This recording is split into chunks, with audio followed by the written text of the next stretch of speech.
Remember when Final Fantasy was decent? Yeah, me either. But if I've transposed the hieroglyphs accurately, in or around the same time John McCain was APR financing his first Mastodon, this was once in fact the case, and like any commercial wave in gaming, there's little chance of it reaching its crest without Capcom mounting their surfboards and pretending they were there all along. Enter Breath of Fire.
First, allow me to disclose my own personal bias. The original Breath of Fire for the Super Nintendo was my first RPG. Before you piss and whine and play the bias card, back the fuck off, Slick. I don't expect you to give accurate play-by-play of the first errant bar of soap across the prison shower floor that served as a prelude to you becoming a real woman, so don't expect an objective accounting of the game that punctured my RPG hymen. Deal? I'm not about to pretend for even a moment that nostalgia doesn't heavily color my perception of the game itself, or even of its subsequent sequels for that matter. From the moment I heard that purple power button click into place and watched Ryu hold his broadsword aloft and call down the fucking thunder, I have had a love affair with this series that has outlasted innumerable physical relationships.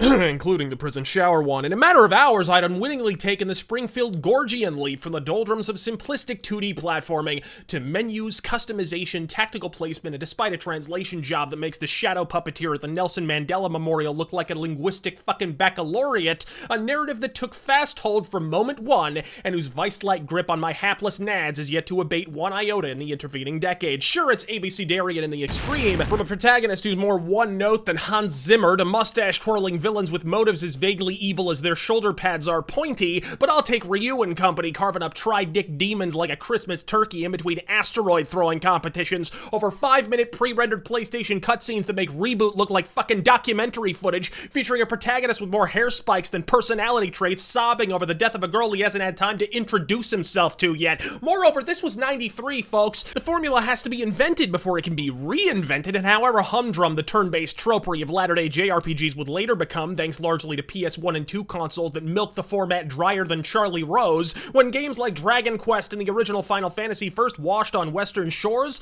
it's impossible to overstate the supreme sense of wonder gamers felt when we first brandished a boxy gray controller and gave it a fucking whirl. Breath of Fire may not have pioneered much new ground apart from the novelty of things like overworld abilities, hunting, fast travel, and being able to turn into a motherfucking dragon, but it did buff them to a sheen rivaled only by Ultimate Warrior's titties. Snap me to it! Breath of Fire, the turn-based JRPG, perfected. 4.5 narrowly avoided Nina upskirts out of 5.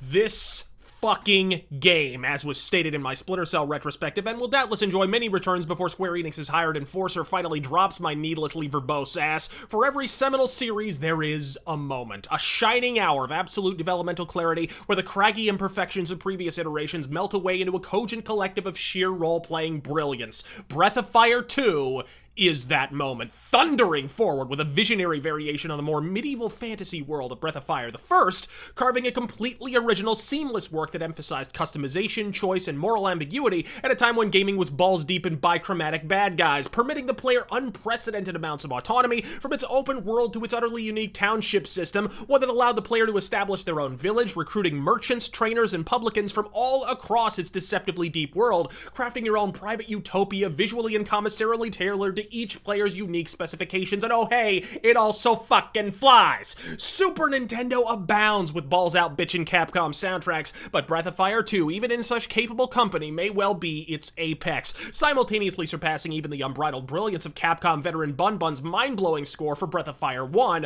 while forging arguably the most resplendent musical tapestry of the series, full stop. That said, nothing is perfect, and neither is Breath of Fire 2, so take it away, Sable! Are you boys ready for the grind? Oh, baby! Am I ready for the grind? The only thing higher than this game's encounter rate is the designer that fucking programmed it. Challenge is great, difficulty is rad, but when I can't traverse a fucking broom closet without enduring 5 subsequent recreations of the Battle of Hastings, fuck your random fucking encounters. Have you ever become so exasperated, jaded, or disillusioned by the state of the shambling shaky cam shitfest masquerading as RPGs in 2015 that you find yourself actually missing random battles? Play some Breath of Fire 2 and understand within 20 minutes why they went the fuck away to begin with. That Achilles heel compound fracture aside, Breath of Fire 2 is, in my opinion, the greatest Super Nintendo RPG in existence. A game that simultaneously reinforces the tenets of traditional turn-based role-playing while carving an inimicable niche inhabited by itself in exclusivity. And yes, it had multiple endings a year before Chrono Trigger. Choke on it, IGN. 5 Nina upskirts out of 5. Rob, murder, lie, carjack, join Obama's cabinet. Just get this fucking game. Next.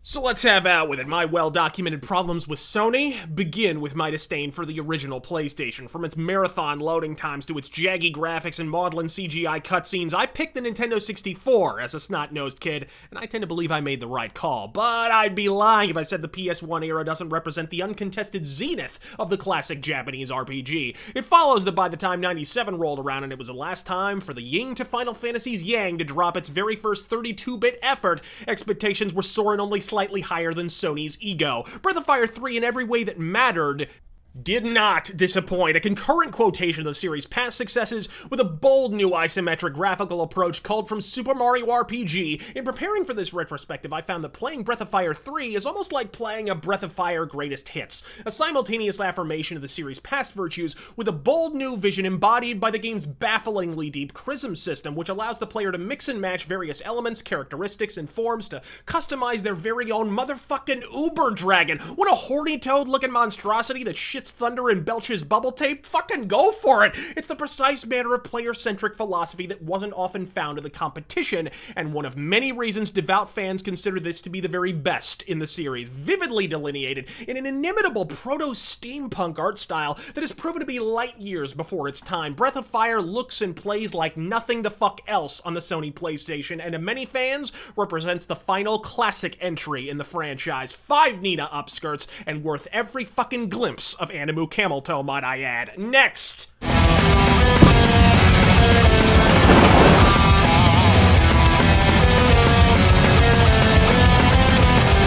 For all its technological trailblazing, the gaming media then, as now, had their skulls lodged so far in their asses they were given butterfly kisses to their prostate, and thusly accused Breath of Fire 3 in unison of being, and I quote, archaic, a term now more accurately applied to their fucking business model. I'd overdose from irony if gaming journalists actually knew what the fuck that was. But evidently the cap in Capcom stands for fucking capitulate, and so casting wide their nether parts, they eagerly absorbed 6 slovenly centimeters of sloppy journalism, taking a scorched earth approach, raising every facet of play from the setting to the customization, leaving little more than the crackling embers of a tired turn-based battle system in its wake, which isn't to say that the result this yielded was subpar, far from it. Breath of Fire 4, at least in its mercifully uncensored original Japanese version, is one of the better RPGs one can conceivably play on the original PlayStation, but to most returning players, it also felt like a bit of a betrayal of the series' established values, and in a gameplay sense, a sizable step backward, with the only universally welcome new addition represented by the all-new combo system,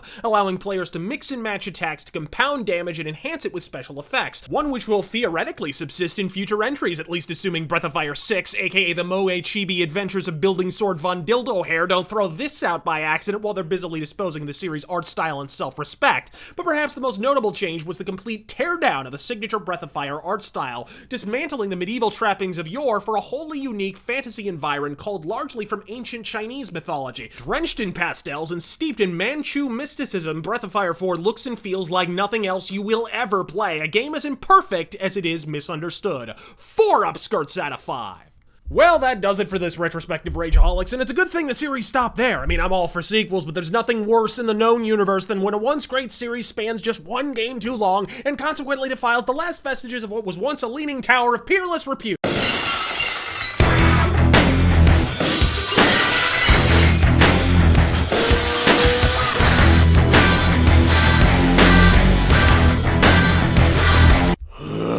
The entirety of Breath of Fire Dragon Quarter is an exercise in undermining every solitary thing that might have possibly made it appealing. Want to turn into a dragon? Tough shit. Do it more than 5 times and the game's fucking over. Want to pour over an enthralling steampunk fantasy world steeped in densely detailed lore and wondrous environment? Tough shit. Time's up. Game over. Hey you! Hey, listen! Want to do something basic like save your fucking game? Eat a dick. Limited save tokens. Never find them. Fuck this game! And before the Dragon Quarter Defense Brigade mount up in March, not because it's different, not because of its precious moments, upside-down teardrop skull-shaped turbo kawaii art style, not because of its overwrought look how steampunk I am goggle-bedecked bullshit posturing, but because it's simply badly fucking made. You don't slather a game in environmental detail, then punish the player for looking at it. You don't populate your party with believable characters, then rush the player through a 10-hour story with barely enough time to learn their fucking names. You don't craft one of the most compelling battle systems this side of Parasite Eve, then enforce a time penalty for fucking engaging in it. You think Demon Souls is hard? Try not being able to save your fucking game between level grinding ass beatings. Look,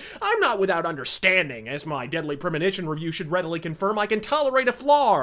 500. Even the most circumspect basket weaver leaves a frayed edge or two, but a seasoned Breath of Fire veteran like Makoto Ikehara, who after 4 entries understands better than almost anyone what works in role-playing, somehow making not one mistake but half a dozen, each more game-breaking than the last, it lapses from incompetence into franchise sabotage. What was Capcom late with your bonus check? Did Shinji Mikami slip you a $5 and give him one last fuck you on his way out the fucking poop chute? How in the fallopian fuck did this happen? It's shit show of a final entry and transparently exploitative upcoming mobile sequel notwithstanding, I recommend the first 4 entries in this series to absolutely any turn-based RPG fan. Its enthralling setting, engaging story, and memorable characters are what carve it a cozy little niche in a genre awash in verisimilitude, all of which Breath of Fire 6 appears willing and uniquely able to discard in its entirety. As I previously alluded to in a vlog of considerable vitriol, Breath of Fire deserves far better than a chibi anime ass blast boasting only tangential similarities to one of the formative RPG series of the 16 and 32-bit eras. Even if by some miracle Breath of Fire 6 does salvage mediocrity from the jaws of dog shit, it will never steal the sterling status of vintage Breath of Fire from the jaws of hollow quotation. I'm Razor Fist. God fucking speed.